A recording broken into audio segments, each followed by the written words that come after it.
విశాఖ వాస్తవ్యులు ఈరోజు మన ల్యాండ్ మీద ఒక హిస్టరీ ల్యాండ్ అయింది.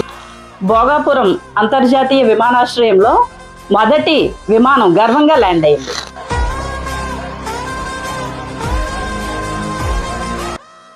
ఈ ఎయిర్పోర్ట్ జర్నీ 2019లో మొదలైంది. అప్పుడు దీనికి పునాదిరాయి వేశారు.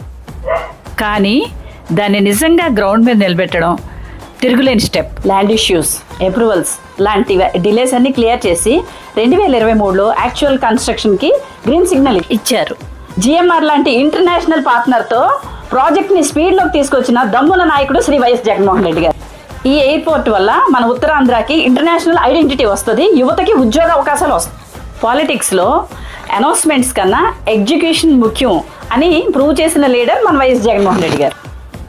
జై జగన్.